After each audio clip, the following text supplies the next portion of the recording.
Alguém tem alguma lição de casa para me passar, para me mostrar, para ganhar algum ponto? Eu nem sei o que tinha que fazer. Eu acho que aqui você tinha passado, eu não consegui fazer. Era da página 201, que era para fazer uma redação. Sobre a leitura, lembra? Sobre aquela frase, Ah, essa eu fiz. verdadeiros. Você fez? Você quer ler pra gente? Tá bom. Eu escrevi Guarulhos, 9 de junho de 2020. Caro escritor, venho através dessa carta expor minha opinião sobre a seguinte frase que o senhor disse. Os verdadeiros analfabetos são os que aprenderam a ler e não leem. Por partes concordo com sua frase, pois muitas pessoas não leem porque não gostam. Mas também existem boas partes de pessoas que não leem porque não têm acesso ou não gostam de determinado gênero.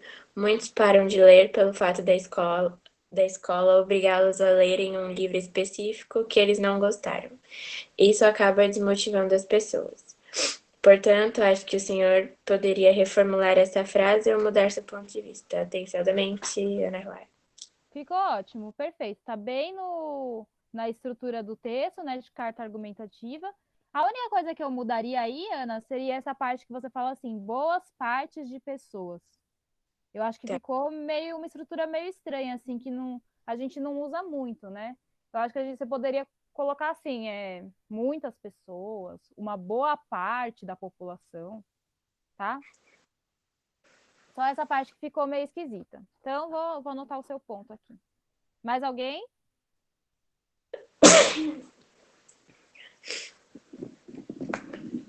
Vai no Zap. Você me mandou?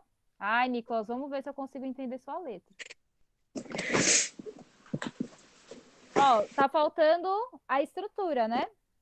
Tem que colocar a estrutura de carta argumentativa. A data, aí um cumprimento, né? Tem que falar ali um vocativo, como por exemplo, caro escritor, que nem a Ana colocou. Então falta essa estrutura da carta, tá? Então arruma e depois você me mostra. Deixa eu ver o que você escreveu.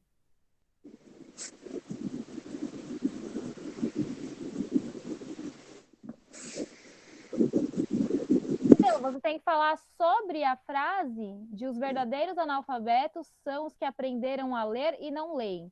O que essa frase está querendo dizer? Está querendo dizer que esse autor está criticando as pessoas que sabem ler, mas que não praticam essa habilidade, né? Aliás, esse aprendizado que eles têm. Matheus entrou. Bom dia, Matheus. Então, essas pessoas que não praticam a leitura, elas têm o conhecimento na mão delas e elas ignoram esse conhecimento. Elas optam por não saber. É isso que ele está criticando. Ele acha que isso é realmente você não usar a sua sabedoria. Né? Então, é um ato de burrice fazer isso. Você ter a sabedoria nas mãos, todos os mecanismos para alcançar a sabedoria e mesmo assim não ir até ela, não beber da fonte. Tá? Então, essa é a crítica que o autor está fazendo. Aí, o que você precisa falar? Você tem que dizer se você concorda ou se você discorda dessa crítica, certo? E aí, você vai ver que a própria apostila te dá alguns argumentos para te auxiliar a formular a sua opinião, certo? Então, dá uma lida ali e não esquece que precisa ter o formato, certo? Que é o cabeçalho, local e data, por exemplo, Guarulhos, 16 de junho de 2020, o vocativo, caro escritor. Aí sim você vai começar a escrever. E no final, o que você precisa colocar? Atenciosamente, respeitosamente e a sua assinatura. Então precisa desse formato, porque esse é o formato de carta dissertativa, tá bom? Carta argumentativa, no caso. Ok? Então arruma, que aí eu vou te dar mais pontos depois, então.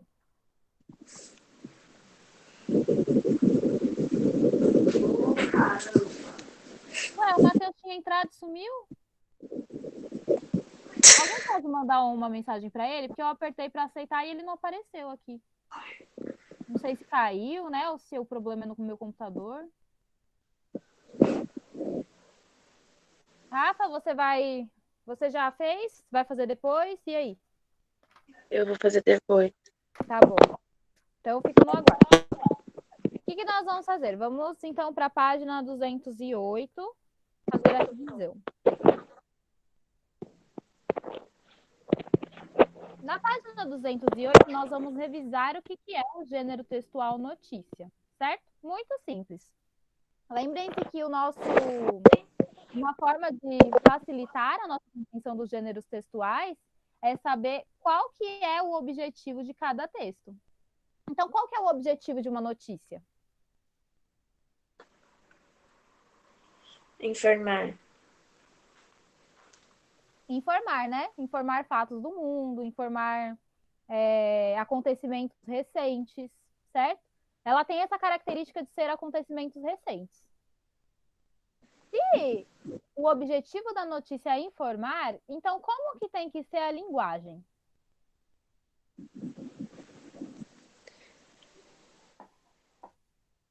Formal, sei lá. Formal.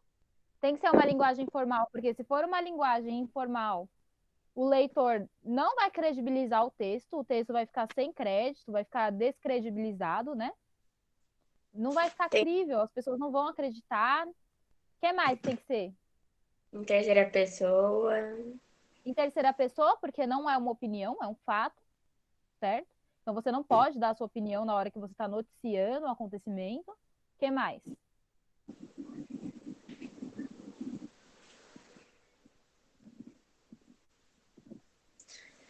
Sei Posso lá. colocar um monte de metáfora na minha notícia? Um monte de Não. metonímia? Não. Por quê? Porque se meu objetivo é informar, então tem que ser bem claro com o que eu estou falando. Então a minha linguagem vai ser denotativa, vai ser objetiva, vai ser clara, certo? Então perceba que tudo gira em torno desse meu objetivo, que é informar, ok? Então vamos ler ali o texto para a gente ver mais detalhadamente. Você está diariamente imerso em um mundo de notícias. Televisão, internet, rádio, jornal, etc. Então vejam que o suporte da notícia ele varia. Pode ser ou a televisão, a internet, a rádio, o jornal. No entanto, sua relação com elas é a de consumidor, ou se preferir, leitor. Agora propomos que essa relação sofra uma alteração. Você assume o papel de produtor da notícia, ou seja, de redator. Se você for o redator, você tem que saber como funciona o gênero textual, né? Como você deve proceder? Relembre que a notícia é um gênero textual essencialmente jornalístico, tem como finalidade informar alguém, o leitor, de alguma coisa, ocorrência, fato. Deve ser de interesse do público em geral. Apresenta obrigatoriamente imparcialidade. O que é imparcialidade?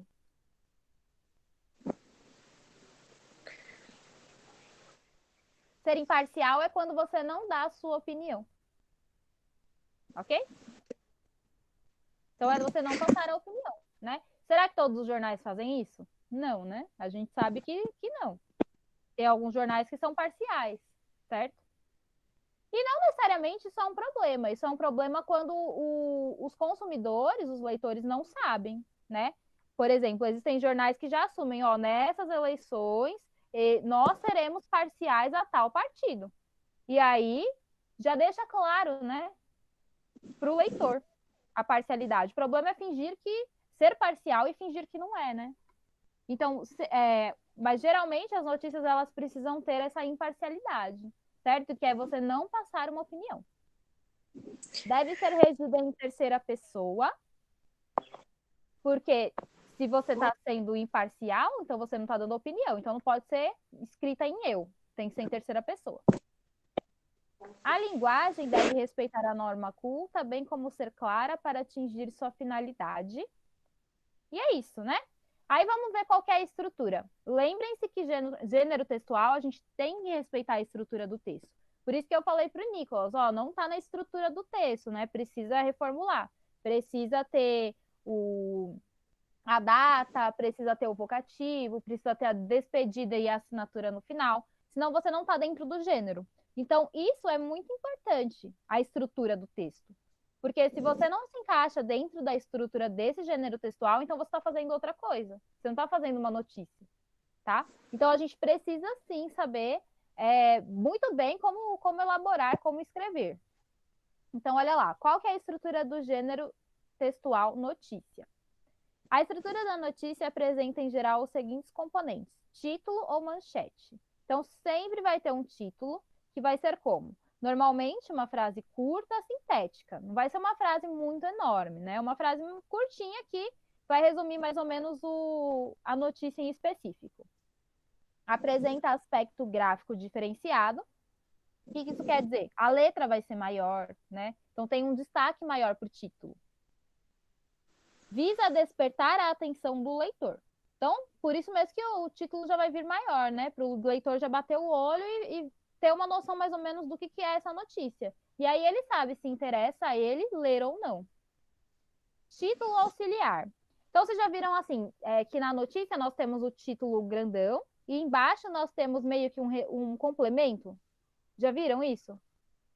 Tem aqui, né, nessa parte, ó, antibiótico terá venda restrita em 1 mês. Aí olha embaixo as letrinhas menores. Ah, não, nesse não tem. Esse daqui, mas esse poderia ter. Então aqui poderia ser o título, ó, antibiótico terá venda restrita em 1 mês. E embaixo eu poderia ter um complemento desse título, tá? Em letrinhas menores. Ok? Esse é o título auxiliar. Tem tamanho de letra menor do que o do título principal, que é a manchete. Complementa o título principal acrescentando informações. Procura tornar a manchete mais atraente ainda, despertando o interesse do leitor. Observe como esses 2 primeiros elementos se fazem presentes no exemplo seguinte. Ah, não, isso aqui é o título auxiliar, sim. Eu que não tinha entendido. Então, ó, a manchete. Antibiótico terá venda restrita em 1 mês. Viram lá a letra grande, né? E aí embaixo tem o título auxiliar, que vão ter algumas informações extras. Regras serão publicadas no Diário Oficial da União até quinta-feira. Receita ficará retida na farmácia, ok? Esse é um complemento do título principal.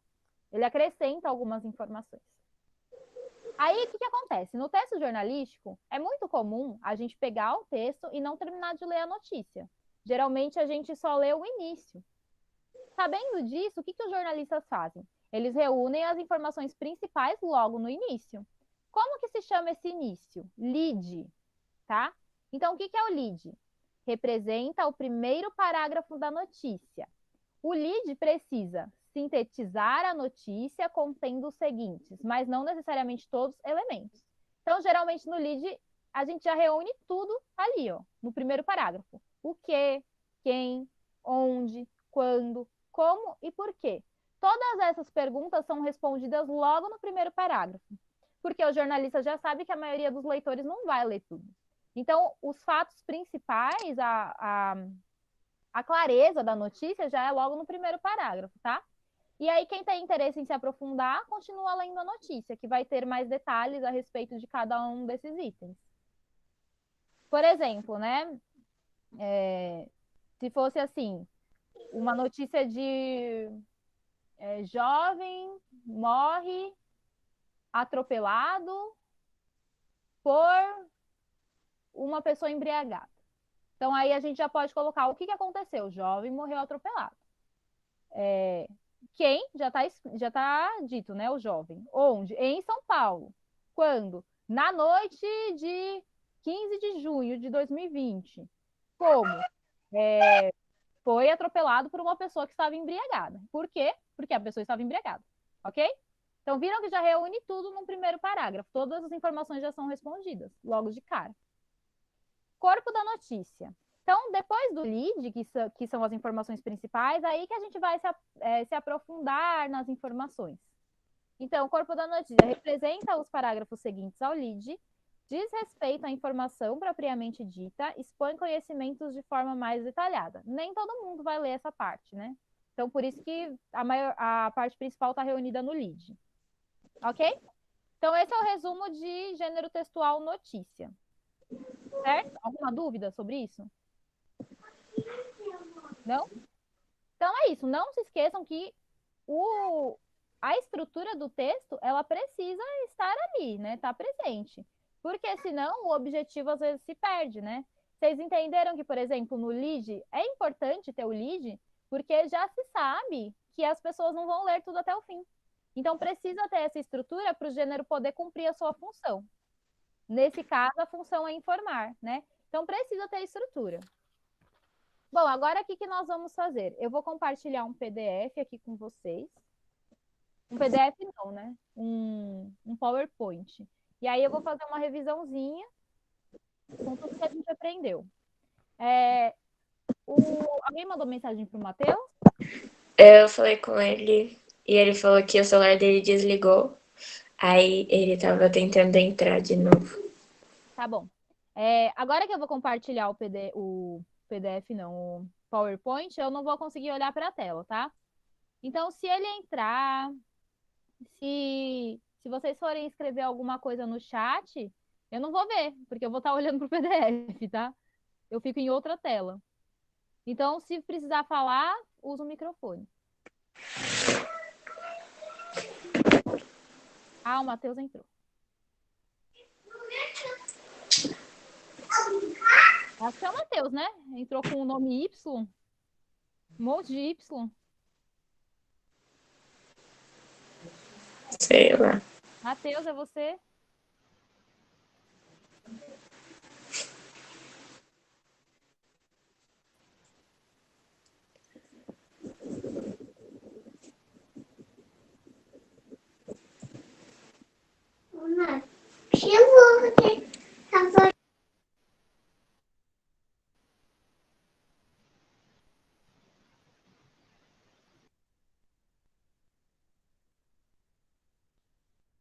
Só um minutinho, pessoal, que eu estou com problemas técnicos, que não está aparecendo a opção de abrir aqui o meu PDF.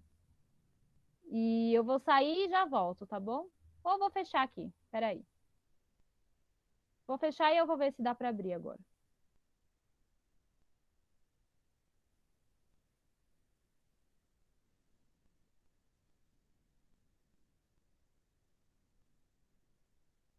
Ah, apareceu.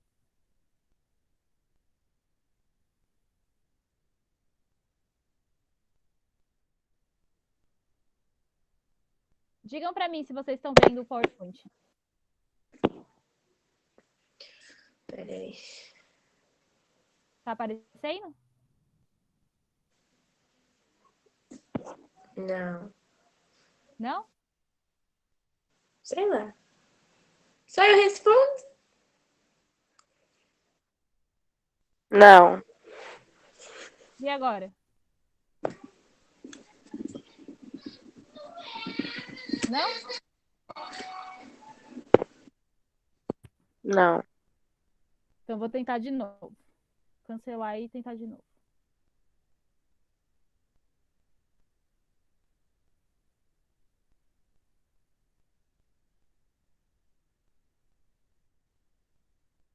Agora foi.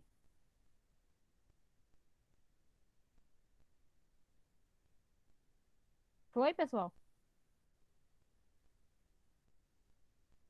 Ai, graças a Foi. Deus. Então vamos lá. Vamos começar então relembrando o que são os modos verbais. Nós temos 3 tipos de modos verbais, tá? O que é o modo verbal? Dá-se o nome de modo às várias formas assumidas pelo verbo na expressão de um fato. Em português, existem 3 modos. Os modos são o indicativo, que é aquele modo que vai indicar uma certeza, um fato, uma realidade. Por exemplo, eu sempre estudo. O estudo é um verbo que está indicando um fato, né? Uma certeza. Então, ele está no modo indicativo. O modo subjuntivo é aquele que indica uma dúvida, uma possibilidade. Por exemplo, talvez eu estude amanhã. Olha a diferença do verbo, né? Ficou eu estude, certo? Diferente do indicativo, que é estudo. Por quê? Porque ele está apresentando uma possibilidade, né? Não é uma certeza. Então, o subjuntivo ele vai indicar bem isso: desejo, dúvida, possibilidade. Ele não é certeza. E o imperativo vai ser um modo que vai indicar uma ordem ou um pedido. Por exemplo, estude. Ah, isso aqui tá estranho. Vou arrumar aqui. Estude agora, menino. Ok? Então, nós temos esses 3 modos. Hoje eu vou focar mais no modo indicativo e no subjuntivo, porque o imperativo é fácil, certo? O imperativo a gente consegue identificar com mais facilidade, porque a gente ouve ordem o tempo todo, né? Principalmente vocês. Deve ouvir ordem o tempo todo dos pais, dos professores. Então, o imperativo acho que a gente não precisa revisar tanto. Mas o indicativo e o subjuntivo, eles são um pouco mais difíceis. Então, eu vou revisar. Começando com o indicativo. Lembrando que o indicativo vai indicar certeza. Nós temos alguns tempos verbais. O indicativo ele pode aparecer como presente simples, como pretérito perfeito, pretérito imperfeito, pretérito mais que perfeito, futuro do presente e futuro do pretérito. Então, vamos ver quando que eu vou usar cada um deles. Eu vou usar o tempo verbal no presente simples quando eu estiver expressando algo que acontece no momento da fala, ou um fato, certo? Por exemplo, eu amo doce. Aí é um fato do presente, aí pode ser um fato da minha vida, certo? Então é um fato sobre mim, então eu posso usar o presente simples. Ou posso expressar algo que está acontecendo no momento.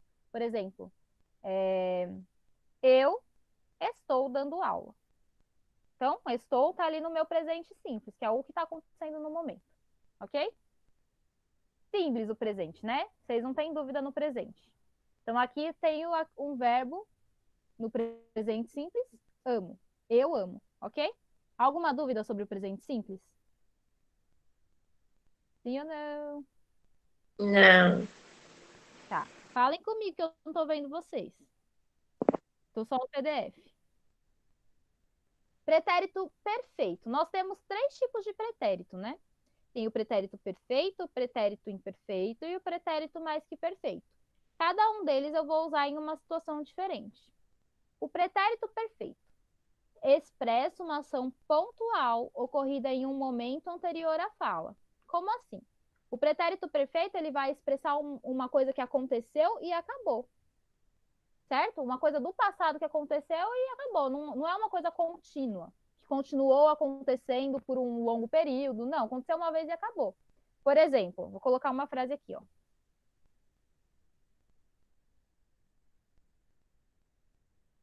Eu nadei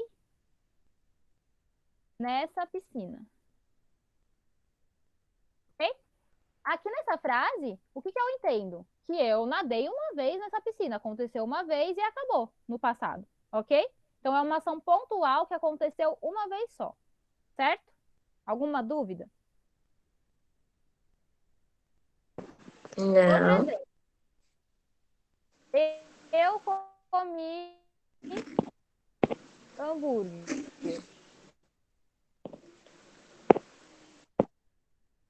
Aconteceu uma vez, comi uma vez e acabou. Eu comi esse hambúrguer em específico e pronto, certo? Então, estou indicando uma ação que aconteceu uma vez e só. O pretérito imperfeito já não. O pretérito imperfeito, ele expressa uma ação contínua, ocorrida em um intervalo de tempo anterior à fala. Então, qual seria a diferença do meu pretérito imperfeito? A minha frase ia ficar assim, ó. Eu nadava nessa piscina. Qual é a diferença de sentido que eu tenho, então, entre eu nadei nessa piscina e eu nadava nessa piscina? O que mudou no sentido? Vou esperar vocês falarem. Ai, mudou. Piscina. O que mudou aí? É que quando ele fala, tipo, eu nadei, foi, tipo, só uma vez. Uhum. E eu nadava era que acontecia no passado. Uma coisa que acontecia recorrentemente. Então, pode ser uma coisa que era rotineira, uma coisa que aconteceu com várias vezes, né? Pode ser no passado. Não dá a sensação que aconteceu uma vez só, né? Se eu falar assim, eu nadava nessa piscina, será que foi uma vez só? Não, né? Se fosse uma vez só, eu falaria, eu nadei nessa piscina. É diferente o sentido. Olha a outra frase que eu coloquei. Eu comia hambúrguer. O que dá a entender? Olha como que muda completamente. Eu comi hambúrguer, dá a sensação que você comeu uma vez só e acabou, né? Tipo, comi uma vez esse hambúrguer. Ok. E se eu falar assim, eu comia hambúrguer? O que dá a entender? Que você comeu mais de uma vez, mas foi no passado. Mas também dá a entender, fica subentendido que eu não como mais. Que é uma É. coisa que eu comia e não como mais. Não dá um pouco essa sensação? Uhum. Certo? Então, tem que prestar atenção no sentido, tá? Dá para perceber que eles mudam o sentido da frase, certo? Agora, esse que aí que é o mais difícil. Ah, isso aí. Peraí. Pretérito mais que perfeito. Não é que ele é difícil, é que a gente não usa muito ele, a gente usa ele de uma outra forma, né? O que é o pretérito mais que perfeito? Contrasta um acontecimento no passado ocorrido anteriormente a outro fato, também anterior ao momento da fala. Ai, meu Deus, né? O que ele quer dizer? Quer dizer que esse é um passado que acontece antes de outro passado. Aí vão ter dois tempos verbais, né? Vai ter um passado e uma coisa que aconteceu antes a esse primeiro passado. Então, por exemplo,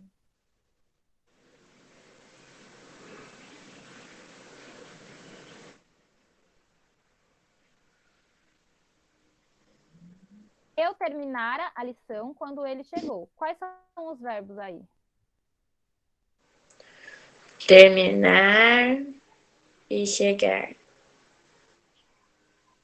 Isso, muito bem. Presta atenção em como que fala, tá? Terminar. Não é terminará, não tem acento. Quando tá assim, sem acento, é o pretérito mais que perfeito, não é o futuro. Então, eu não vou falar com a entonação do futuro, eu falo terminara, fizera, amara, certo? Cuidado, tá? Porque eu vejo muita gente lendo amará, terminará, mas não tem acento. Se não tem acento, vocês não podem ler como se fosse o futuro. É terminara, amara, fizera, cantara, ok? Então vamos lá. Eu terminara a lição quando ele chegou. Qual é a ação que aconteceu primeiro? Primeiro eu terminei a lição ou primeiro ele chegou? Ele chegou. Não, senhora. O pretérito mais que perfeito é a ação que acontece antes de outra. Então, o pretérito perfeito aconteceu primeiro. Então, primeiro eu terminei a lição e depois ele chegou. Ficou claro isso? Sim. Existe uma outra forma de falar terminara, né? Porque a gente não fala assim quando está conversando, nem se está numa situação muito formal. Mas isso aparece na escrita, então é preciso a gente saber, certo? Para poder interpretar um texto, senão a gente não consegue interpretar direito. Quando a gente vai falar, a gente fala assim, ó, eu tinha terminado. Ok? Ah, Eu tinha terminado a lição quando ele chegou. Não é verdade? Não é assim que a gente fala? é. Então tem que deixar isso claro, tá? Quando for ler, não é o futuro. Tem muita gente que acha que é o futuro e lê eu terminará. Não faz o menor sentido, né? Fica uma frase toda torta, né? Se você ler assim, eu terminará a lição quando ele chegou. Né? Não faz sentido nenhum. Então, cuidado, isso não é o futuro, isso é o pretérito mais que perfeito. Que é um passado que aconteceu antes de outro. Alguma dúvida com o pretérito mais que perfeito? Não.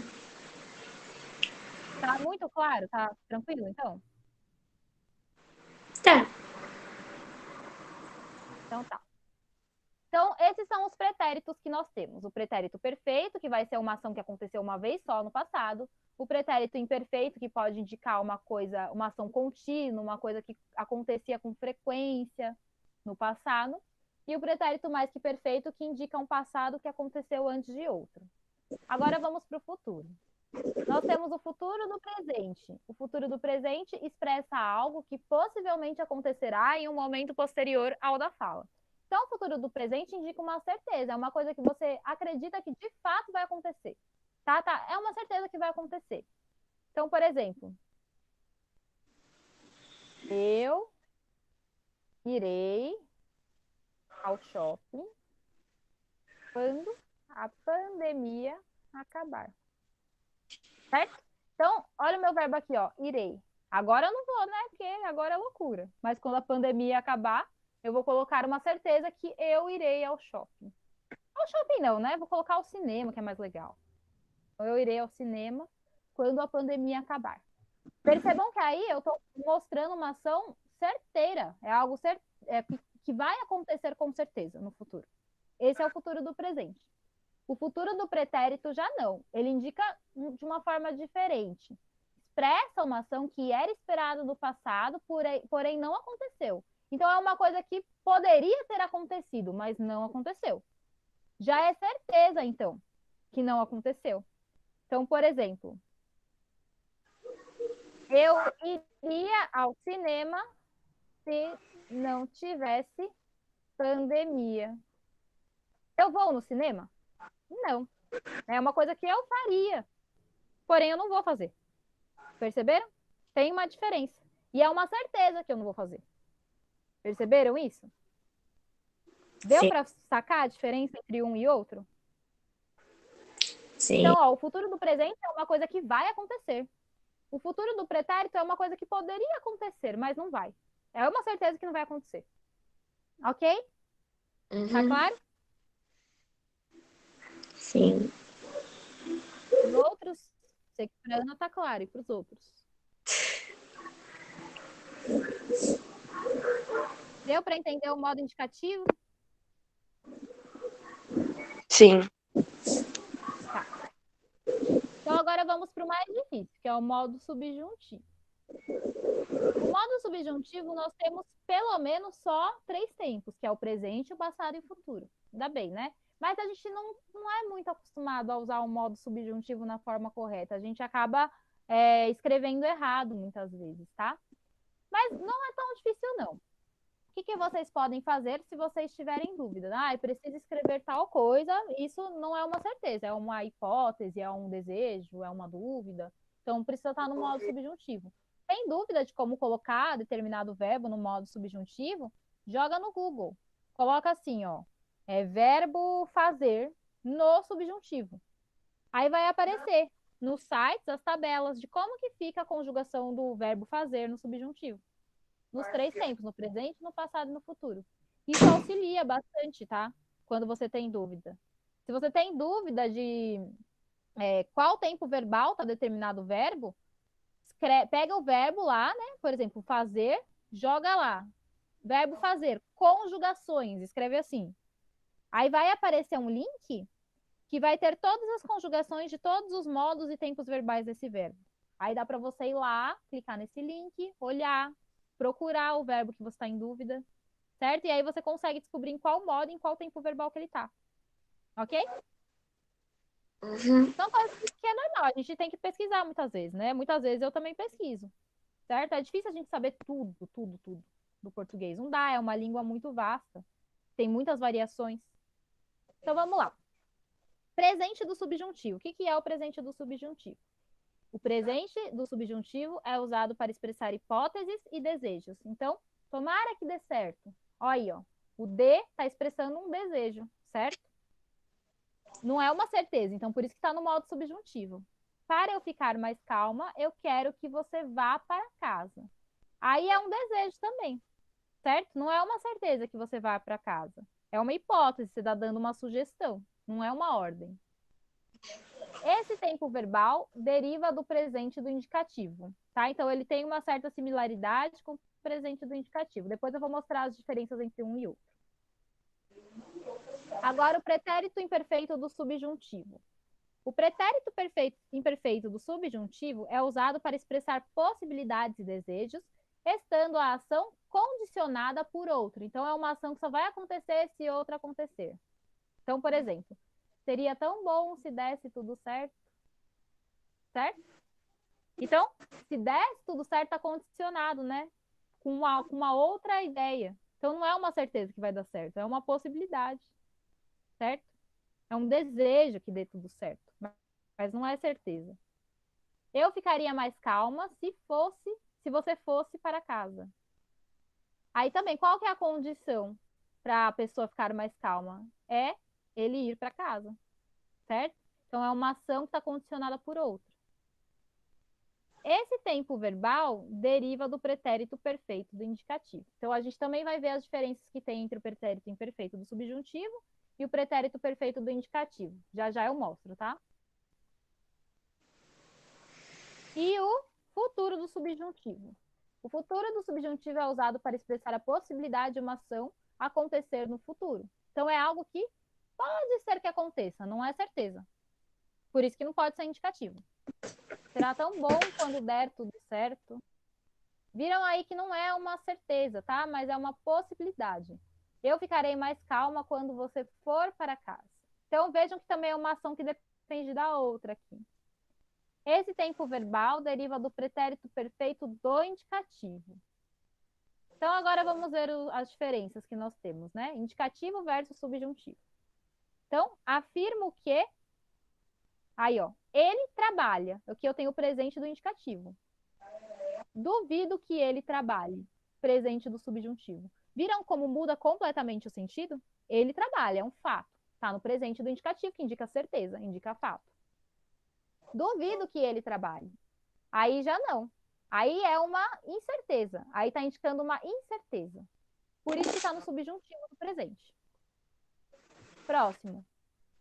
É uma afirmação, né? Afirma o quê? Ele trabalhava. É uma coisa que acontecia no passado com frequência, né? Era uma rotina. Então, ele trabalhava, pretérito imperfeito do indicativo.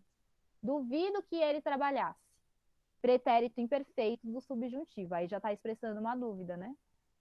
Então, assim, é uma coisa que aconteceu no passado e que a pessoa duvidava que aquela pessoa trabalhasse no passado. Não é uma certeza, mas há uma dúvida ali no ar. Aí, olha lá o próximo. Ele trabalhou. Pretérito perfeito do indicativo. Uma coisa que aconteceu e acabou pontualmente. Ele trabalhou uma vez e acabou. Duvido que ele tenha trabalhado.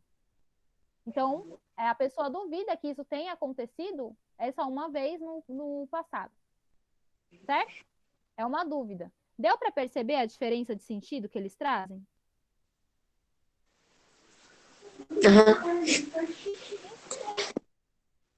Então, tá fácil, né? O pretérito... vocês vão ver que os pretéritos aí, acho que são os que vão apresentar mais dificuldade, né? O pretérito do indicativo. Mas se você conseguir interpretar a frase, vocês conseguem fazer os exercícios, tá? Tá bem tranquilo na prova. Você conseguiu fazer esses exercícios da prova, Ana? Peraí. Tô perguntando pra Ana porque eu sei que ela já começou a fazer, né? Os demais eu acho que não começaram ainda. Isso. Mas podem se manifestar também. Fez? Então tá bom. Uhum. Aí agora, próximo tópico. Nós vamos falar de metáfora e metonímia. O que era uma metáfora? A metáfora é uma figura de linguagem que indica... Na verdade, ó, o que eu vou falar primeiro? Acho que eu vou falar primeiro de denotação e conotação. Peraí. Acho que faz mais sentido vir isso aqui primeiro. Vou até mudar aqui no slide. Só um minutinho. Pronto, vou falar de denotação e conotação primeiro, porque aí já dá para a gente chegar com mais clareza na metáfora e na metonímia depois disso, tá? Então vamos lembrar o que é denotação e conotação. Denotação é quando eu tenho uma palavra no seu sentido literal, no sentido dicionarizado dessa palavra. As palavras, vocês vão perceber que elas têm muitos significados, né? Tudo depende da forma como a gente está usando essa palavra. E nós mesmos vamos alterando o uso das palavras o tempo inteiro, porque nós estamos vivos, né? E é por conta disso que a língua ela muda também, porque nós estamos sempre em prática, botando ela em prática, certo?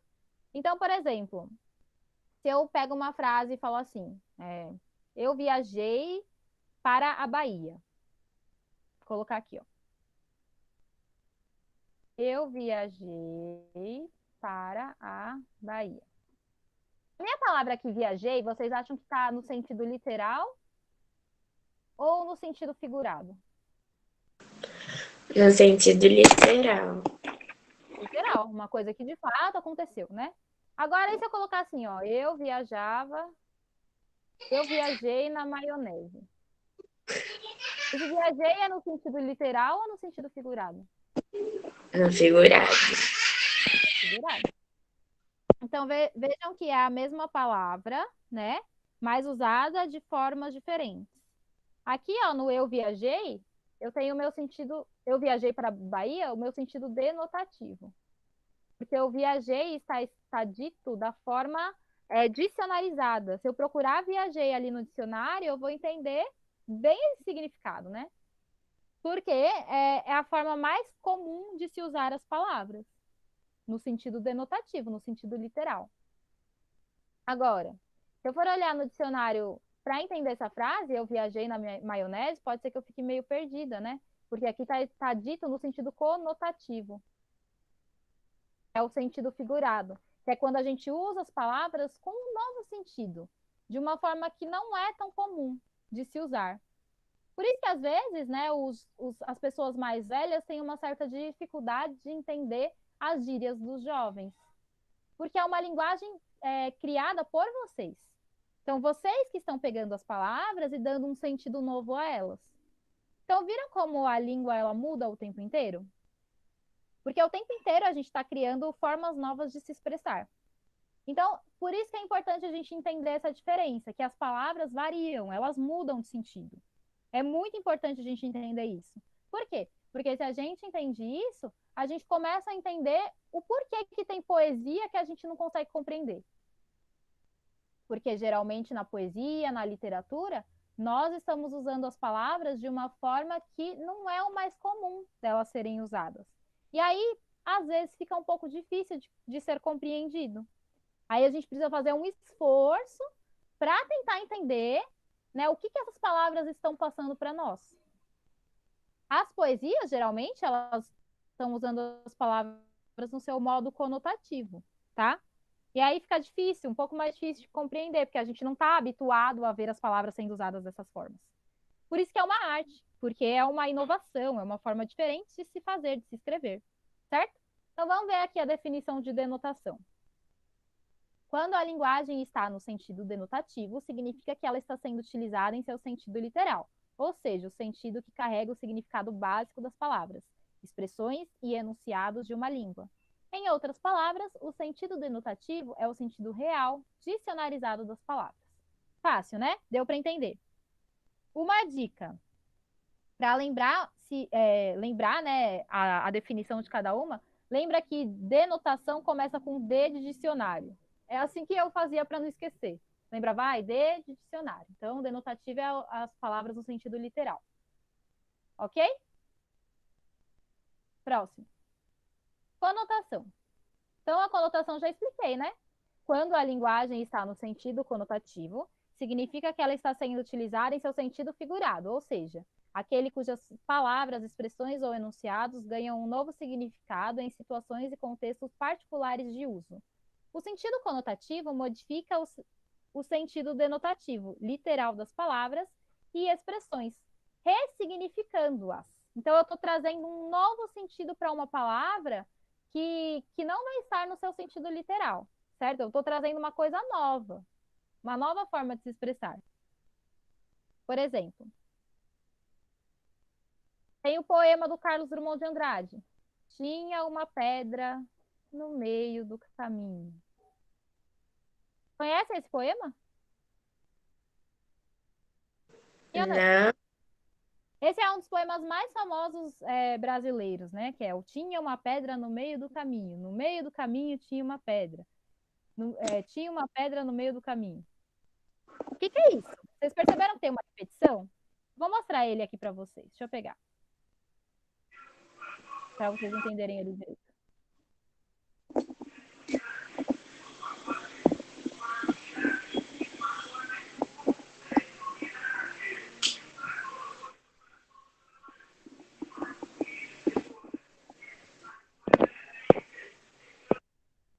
Só um minutinho que eu tô pegando aqui.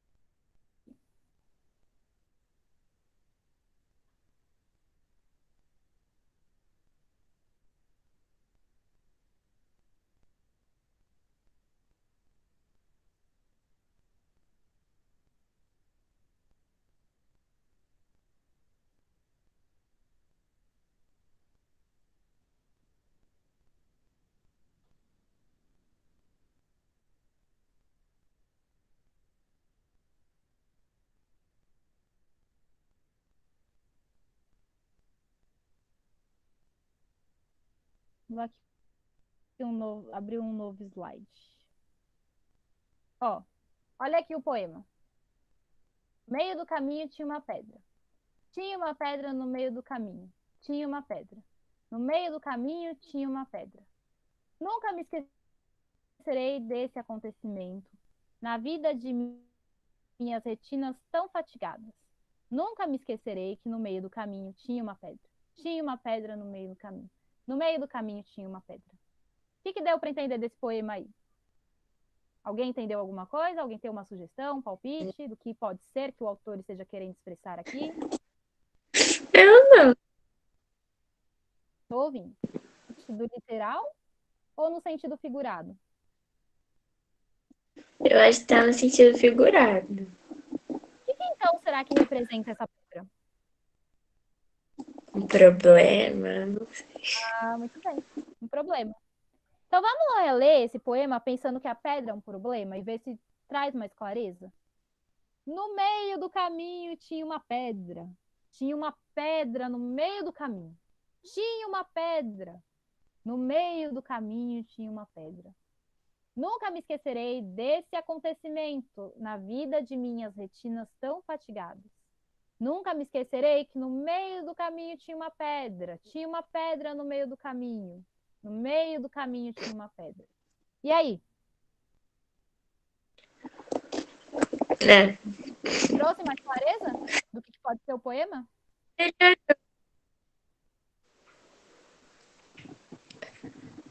Melhorou, mas continua. Quando a gente tem um problema na nossa vida, ele não fica na nossa cabeça, martelando. A gente vai dormir, quer pensar em qualquer outra coisa e tá lá o problema na cabeça. Não é assim? É. Quando a gente tá tentando estudar, a gente tá lá super concentrado, aí vem o problema de novo na cabeça. Aí a gente fica, ai meu Deus, isso não sai mais da minha cabeça. Não é assim que acontece? O tempo inteiro nos rodeando? Olha só essa Sim. repetição.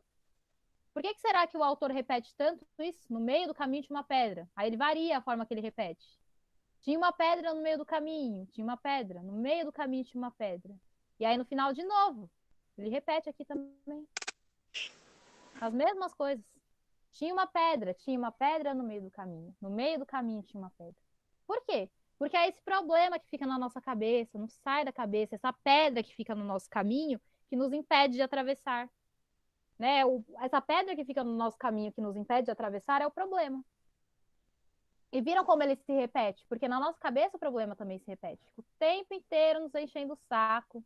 A gente está lá, vivendo a nossa vida, mas a pedra está lá, impedindo a nossa passagem. Certo? E a pedra é esse problema, essas dificuldades, certo? A pedra pode ser várias coisas. Eu interpreto como as dificuldades, né, que aparecem no meio do nosso caminho. E olha o que tem aqui no meio. Nunca me esquecerei desse acontecimento. Qual acontecimento? Esse problema, essa pedra, que eu nunca me esquecerei. Na vida de minhas retinas tão fatigadas. O que é retina? É o que fica no olho, né? Então é uma coisa que está tão dentro de nós, esse problema, está tão dentro desse eu lírico, desse autor, esse problema, que não sai nem da retina, está grudado no olho, está dentro desse autor. Nunca me esquecerei que no meio do caminho tinha uma pedra. Tinha uma pedra no meio do caminho. No meio do caminho tinha uma pedra. Então nunca se esquecerá desse problema. Ficou claro? Ficou. Agora muda, né, a nossa visão do poema quando a gente começa a enxergar assim. Perceberam que o que o autor fez aqui foi usar da linguagem conotativa. Né? Então a gente tem que olhar a pedra com desconfiança. Né? Será que ele está realmente querendo falar da pedra do dicionário, da pedra literal? Ou será que ele está querendo dizer uma outra coisa? O poema é quase como um enigma, né? Às vezes a literatura, as artes, elas são quase como um enigma. Às vezes você precisa fazer um esforço para olhar as coisas de uma forma um pouco diferente, trazer um outro olhar. Aí sim a gente começa a conversar com o poema, entender um pouco melhor ele. E ele vai ser subjetivo, tá? Eu trouxe a minha interpretação do poema no meio do caminho, mas existem outras. E tudo bem, desde que eles se confirmem no que está sendo dito aqui, certo? Desde que seja possível a minha visão dentro do que está escrito no poema, certo? Então, por isso que poema às vezes é mais difícil, né? A gente tem que pensar diferente, mudar o nosso olhar. Então, agora a gente vai falar de metáfora e metonímia para finalizar a aula. O que é uma metáfora e uma metonímia? São figuras de linguagem. O que é figura de linguagem? É exatamente isso, quando a gente começa a usar as palavras da maneira conotativa. Existem várias formas, mais do que essas, né, que eu vou apresentar para vocês, de se usar as palavras na forma conotativa. Mas existem alguns padrões também que nos auxiliam. Um deles é a metáfora e a metonímia. Então, o que é metáfora? A metáfora é uma figura de linguagem que indica duas características semânticas comuns entre dois conceitos ou ideias. Então, é quando eu faço uma comparação, certo?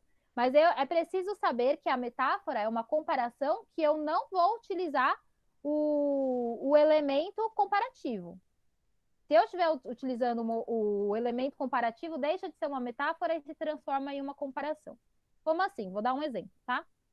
A lua é uma bola de queijo. Aqui eu estou comparando lua com bola de queijo, certo? Porque tem uns furinhos, né? Amarelinha. Por isso que eu estou fazendo uma comparação entre um e outro. Isso aqui é uma metáfora. Se eu colocar assim, ó, a lua é como uma bola de queijo, aí deixa de ser uma metáfora. Por quê? Porque eu estou usando o elemento de comparação, que é a palavrinha como, certo? Se eu colocar essa palavrinha como aqui, eu deixo de usar uma metáfora e estou usando uma comparação. Aí muda a minha figura de linguagem, tá? Então a metáfora tem isso. Ela não tem esse elemento comparativo. Então tira ele para ser uma metáfora, ok? Ficou claro o que é metáfora? Sim. Ok. Então isso é metáfora, fazer uma comparação entre uma coisa e outra, entre dois conceitos. A metonímia já não é isso, não é exatamente isso. A metonímia substitui um termo por outro que tem uma relação bem próxima desse termo substituído. Ó, a metonímia é a substituição de um termo por outro que com ele tem relação lógica de sentido constante. Há vários modos de estabelecer proximidade entre duas ideias. Por exemplo, substituindo o autor pela obra, a marca pelo produto, o efeito pela causa, etc. Então, a metonímia é quando eu pego uma palavra e substituo por outra. Então, por exemplo, lembra que a gente estava falando? Existem marcas que fazem isso tão bem que a gente nem sabe o nome do objeto, mas, por exemplo, vou comprar cotonete. Cotonete é uma metonímia. Por quê? Porque não é cotonete o nome daquele objeto. A gente acha que é, né? Mas não é. Que a marca teve uma força tão grande que excluiu o nome do objeto. O nome do objeto é hastes flexíveis com pontas de algodão. Mas quem que fala isso, né? Vou no mercado comprar hastes flexíveis com pontas de pontas de algodão. Ninguém fala assim. Então a gente usa a metonímia nesse caso. Vou no mercado comprar cotonete. Substitui o quê? A marca pelo objeto. Aliás, o objeto foi substituído pela marca, ok? Então, existem várias formas de fazer essas substituições na metonímia. Na apostila tem, né, uma lista enorme. Só não lembro qual página que é. Ah, na página 194. Então, tem uma lista enorme de como isso acontece, né? O nome do autor pela obra. Então, assim, ó, nessa aula, lemos Machado de Assis. Nós lemos a pessoa Machado de Assis na aula? Não. Nós lemos o quê? O livro. O livro, Livro, a sei lá. obra do Machado de Assis, né? Então, às vezes a metonímia ela é tão comum que a gente nem percebe, tá? Porque os elementos, às vezes, eles têm tanta proximidade, tanta relação lógica, que às vezes a gente nem percebe que tem metonímia. Então, olha os exemplos que eu coloquei aqui, ó. Meu príncipe está na escola. Então, o termo substituinte, príncipe, e o termo substituto foi filho, né? É o príncipe mesmo que está na escola? Não, é uma mãe falando do filho, de uma forma mais carinhosa, certo? Próximo. Construir a casa com o meu suor. Foi o suor pingando ali que construiu a casa? A gente fez cimento com suor e construiu a casa? É isso que você está querendo dizer? Não, Não. né? O suor, na verdade, ele está se referindo ao trabalho, né? Então é isso que a pessoa está querendo dizer. Construir a casa com o meu trabalho, não é literalmente com o meu suor. Viram como não dá para a gente interpretar todas as palavras no seu sentido denotativo, no sentido literal, porque senão as frases não têm sentido, né? Imagina então como é que é para um gringo aprender português. Tem todas essas nuances, né? Vocês já viram aquela professora que é uma mulher que fala inglês, né? A língua natural dela é inglês, é o inglês, e ela está aprendendo português? E aí ela questiona as variações de bonito que nós temos. Bonito, bonitinho, bonitão, bonito. Aí ela fala assim: como que é bonitona e no masculino é bonitão? Tinha que ser bonitono. E aí ela fica super brava. Vocês já viram esse vídeo? Já. Ele é muito bom, né? Ele demonstra, então, como que deve ser difícil, então, aprender outras línguas, né? Não é só com o português que acontece isso, com todas as outras línguas. Todas as outras línguas vão usar também as palavras no sentido conotativo. E aí, por isso que às vezes é complicado mesmo, né? A gente tem que estudar a fundo para entender o que que aquela palavra está querendo dizer em determinado contexto. Porque tem todo o sentido conotativo ali das palavras, em todas as culturas. Então, né, dá um trabalho. Bom, gente, é isso. Vocês têm alguma dúvida que vocês querem tirar? Alguma pergunta que vocês querem fazer sobre a prova? Aproveitem. Não. Na prova, tipo, a última questão é pra eu dar uma explicação sobre a metonímia, né? Tipo, Deixa eu ver aqui. Ah, você vai explicar qual que é o sentido. A mão que toca o violão, se for preciso, vai à guerra. O que quer dizer isso? O que quer dizer essa mão? Né? Não é a mão literal, a gente já sabe. Então, o que que ela está querendo dizer? Não fala. tipo, Pode igual o exemplo que você deu do suor, do trabalho lá. Tá. sim, é isso mesmo. Né? Eu não estou querendo falar que eu construí a casa com o suor, né? O meu suor fez o cimento ali da casa. Não é isso. Estou querendo dizer que é o meu trabalho, né? Com o meu trabalho que eu construí a casa. Então é a mesma coisa que vocês vão fazer nesse último aí, tá? Ok? Mais alguma dúvida? Matheus, é para você esses Ys?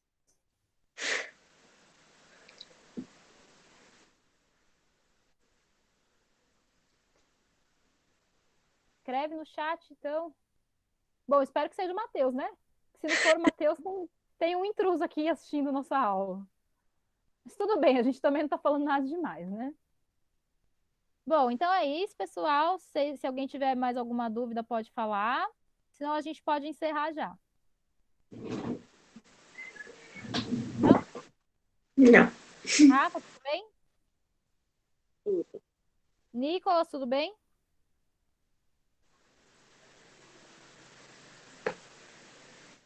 Bom, vou entender que está tudo bem, então. Sim, então tá bom. Então, podemos encerrar já. Vou fechar a gravação aqui e vocês já estão liberados.